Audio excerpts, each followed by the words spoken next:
Les gars, aujourd'hui nous allons regarder cette vidéo, alors je vais dire cette interview qui passe, ce reportage qui passe sur la chaîne Burkinabé. Vous allez donc voir les frappes aériennes du Burkina Faso, la reconquête de tous les territoires du Burkina Faso par les forces armées du pays. Oui, quand vous décidez d'attaquer un pays, quand vous décidez de vous en prendre à un pays, vous devez aussi savoir qu'il y aura des retombées. Aujourd'hui, avec la prise du pouvoir du président Ibrahim Traoré, nous avons donc des résultats. Aujourd'hui, les terroristes peuvent être traqués jusqu'à leur dernière demeure. Ils ne peuvent même pas se rendre compte que les forces armées ont déjà connu leur position et qu'ils sont sur le point de frapper. À cause aujourd'hui du matériel que le président a pu obtenir, aujourd'hui on peut donc traquer les terroristes avec les drones depuis en l'air. Et comme ça, on peut les cerner, on peut savoir où ils se trouvent et pouvoir les prendre par surprise. La team, avant de continuer ici à vous dire ce que je pense, je vous laisse d'abord écouter cette interview-là qui est très important. Écoutez. Ce dimanche 2 avril 2023, région du Sahel. La surveillance des rescapés des frappes sur le quartier général du GSIM se poursuit dans la zone de Nassumbo par les moyens aériens des forces armées nationales. Les survivants ont pris la poudre d'escampette en direction d'un village habité à la frontière. Suivi et bien localisé, la traque va se poursuivre au sol. Dans le centre-nord, des groupes résiduels et isolés continuaient de s'aimer la zizanie. Repérés vers Bolé et dans un hameau dans la zone entre Yirgou et Silmangué, des frappes chirurgicales sont alors déclenchées.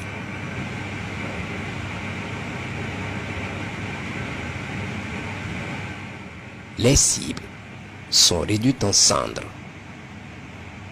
Dans la zone de Oursi, les moyens de surveillance et de combat des forces armées nationales engagées ont permis de découvrir un point d'appui de l'État islamique au Grand Sahel. Un point d'appui traqué, identifié et traité avec efficacité par les vecteurs aériens.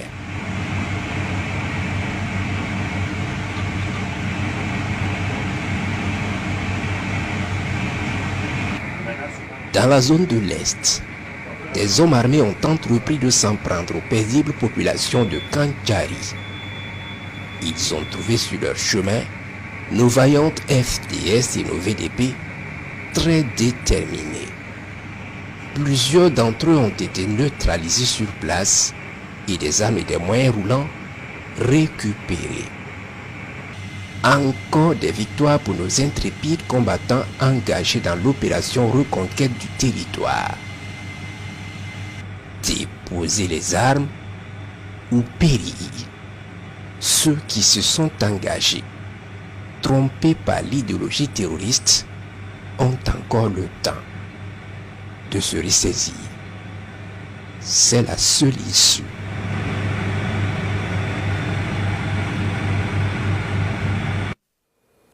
Ce sont donc de lourdes pertes qui ont été enregistrées toute la semaine dans les rangs terroristes, et cela sur plusieurs fronts. L'armée s'impose par ses frappes tant à Nassumbu qu'Ouro, Falangutu, Séguénéga et bien d'autres. Des victoires auxquelles s'ajoutent des ravitaillements terrestres réussis. Les taux se resserrent sur les groupes armés, et tout ceci à un moment où le commandement de l'armée connaît un remaniement. Le point hebdomadaire avec Bienvenue Tansa. Cette semaine aura été prolifique en matière de victoire sur les forces du mal. Le ciel n'a de cesse craché du feu dans le cadre de l'opération reconquête du territoire. Avec de nombreux coups durs encaissés, l'ennemi compte ses morts. En témoigne cet assaut sur le quartier général du GSIM, dans la zone de Nassumbo. Plusieurs dizaines de terroristes, plus d'une vingtaine de véhicules de combat et plusieurs autres matériels logistiques composés de munitions, de carburant et autres moyens roulants, pulvérisés par des frappes sur la base de renseignements précis. Nous sommes le 31 mars 2023. Le jour suivant, La traque contre le quartier général du groupe de soutien à l'islam et aux musulmans se poursuit. Les moyens aériens ont repéré un renfort terroriste. Il est neutralisé et ses moyens logistiques avec. Pas de répit pour l'ennemi, la traque se mène sur plusieurs fronts. Mangoudara à l'ouest du pays. FDS et VDP marchent sur plusieurs terroristes et détruisent leur sanctuaire. Les bonnes nouvelles retentissent du côté du Naouri où l'on découvre les corps d'une dizaine de terroristes morts d'inanition. De la zone de Falangutu, une vingtaine de binômes à moto, destination Bom, fait une jonction avec un autre groupe et ils trouvent la mort dans des frappes de précision. Pour la deuxième fois au cours de la semaine, la zone de Falangutu s'érigeait ainsi en une zone d'aventure dangereuse pour les forces du mal. Sans oublier Séguéninga dans la région du Nord, Kaïwouro à la frontière avec le Mali et l'axe Tougouri-Taparko où plusieurs de ces hommes effectuaient ici leur dernier contrôle routier, pour ne citer que cela. Côté ravitaillement, malgré les accrochages et autres mines sur la route, nos forces combattantes conduisent avec brio un convoi de plus de 125 camions et une quarantaine de tricycles chargés de vivres et produits divers à Titao.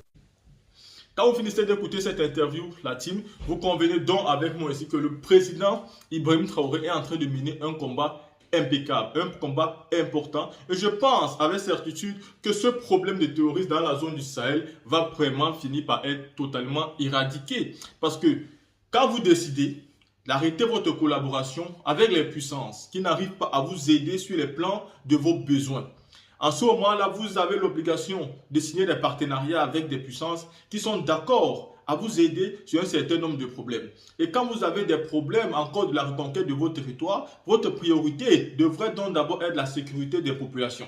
Vous savez, on dit qu'un ventre affamé n'a point d'oreille. Mais quelqu'un qui est déjà mort ne peut même pas avoir les oreilles ou bien les yeux. Donc il faut déjà tout faire pour que les citoyens ne meurent pas, pour que les citoyens soient en sécurité dans tout le territoire.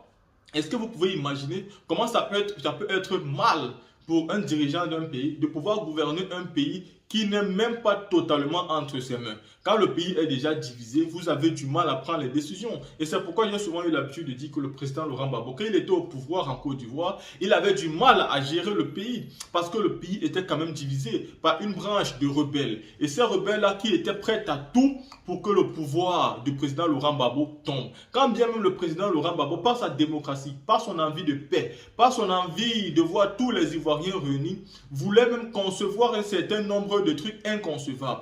Voulait même passer l'éponge, gracier un certain nombre de personnes pour que les tâches et les fautes soient pardonnées. Voulait même admissier quelqu'un un certain nombre de personnes pour qu'on oublie le passé. Mais c'était quand même quelque chose qu'il faut le reconnaître aujourd'hui, très dangereux pour la gouvernance d'un pays et pour que c'est-à-dire le programme politique d'un président puisse réellement voir totalement son jour. La team, dites-moi ce que vous pensez par rapport à ces forces de frappe ici que le président Ibrahim Traoré est en train de mettre en place au Burkina Faso et on se prend pour une prochaine vidéo.